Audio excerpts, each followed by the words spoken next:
Bismillahirrahmanirrahim.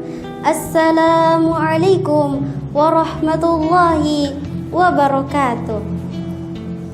Innal hamdalillah nahmaduhu wa nasta'inuhu wa nastaghfir wa na'udzu billahi min syururi anfusina wa min sayyiati a'malina.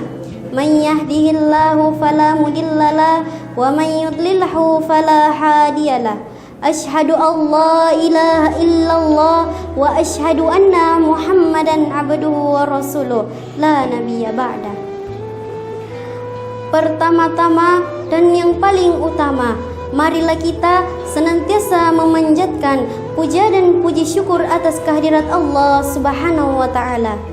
Dialah Allah yang memberikan kita begitu banyak nikmat, baik yang dikatakan nikmat umur, kesehatan, harta, terlebih-lebih lagi yang dikatakan dengan nikmat iman dan Islam yang senantiasa mengakar dalam hati kita. Salawat berbingkai salam senantiasa kita curahkan kepada junjungan kita, yakni Nabiullah Muhammad sallallahu alaihi wasallam. Allahumma salli ala sayyidina Muhammad. Dialah Nabi yang telah berhasil mengeluarkan umatnya dari zaman gelap gulita menuju ke zaman terang menderang seperti saat ini. Ma'asyiral muslimin rahimakumullah. Adapun yang akan saya sampaikan pada kesempatan ini yakni 3 dosa pada anak muda. Kalau kita bandingkan anak muda saat ini dengan masa silam, sungguh jauh berbeda. Anak-anak sekarang lebih terbuka dengan pengaruh teknologi yang berkembang pesat. Banyak positif yang didapat, namun begitu banyak pula dampak negatif yang diterima. Ustaz Umar menjelaskan bahwa para ulama berkata, 1 dosa mengambil 1 kenikmatan dalam iman, 2 dosa mengambil 2 kenikmatan dalam iman, 3 dosa mengambil 3 kenikmatan dalam iman. Iman seseorang diukur bukan hanya ketika menjalankan yang sunnah, akan tetapi ketika meninggalkan dosa dan maksiat. Ma'asyiral muslimin rahimakumullah. Ada 3 dosa yang akan kita temukan dan 3 dosa yang dianggap biasa. Yang pertama, durhaka kepada kedua orang tua. Siapakah kedua orang tua itu? Ia adalah ayah dan ibu kita. Ibu yang telah mengandung kita kurang lebih 9 bulan, yang telah berjuang antara hidup dan mati hanya untuk melahirkan kita. Kemudian ayah adalah orang yang berjuang untuk menghidupi kita, pergi pagi pulang malam hanya untuk mencari rezeki, tiada lain hanya untuk anak-anaknya. Ma'asyiral muslimin rahimakumullah.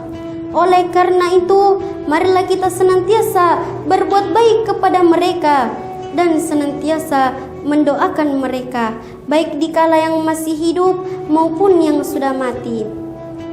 Ma'asyiral muslimin rahimakumullah. Yang kedua, pacaran atau melakukan segala hal yang mendekati zina. Mulai dari chattingan dengan lawan jenis, berdua-duaan, bersentuhan, sehingga terjadilah hal yang tidak diinginkan. Padahal zina dilarang dan segala jalan menuju zina pun dilarang. Allah Subhanahu wa taala telah mengingatkan kita dalam Al-Qur'an surah Al-Isra ayat 32 yang berbunyi, A'udzu billahi minasyaitonir rajim. Wala taqrabuz zina innahu kana fahishatan wa sa'a sabila. Yang artinya, dan janganlah engkau mendekati zina, sesungguhnya itu adalah perbuatan yang keji dan jalan yang buruk. Ma'asyiral muslimin rahimakumullah.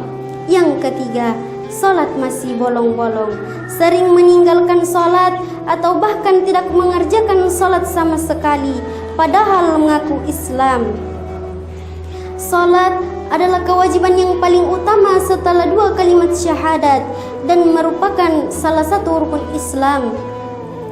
Sebagaimana dalam kitab Sahih Bukhari dijelaskan, diriwayatkan oleh Ibnu Umar, Rasulullah Shallallahu Alaihi Wasallam bersabda, yang artinya dari Ibnu Umar, Rasulullah Shallallahu Alaihi Wasallam bersabda, Islam dibangun atas 5 perkara, yakni persaksian tiada Tuhan selain Allah Subhanahu wa Ta'ala, dan sesungguhnya Muhammad adalah utusan Allah Subhanahu wa Ta'ala, mendirikan salat, menunaikan zakat, haji, dan berpuasa pada bulan Ramadan.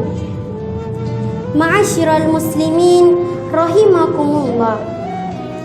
Akan begitu banyak penderitaan yang akan kita dapatkan jika kita sengaja meninggalkan salat, karena itu berarti kita telah lupa kepada Allah Subhanahu wa Ta'ala dan kufur atas segala nikmat yang telah diberikan kepada kita semua.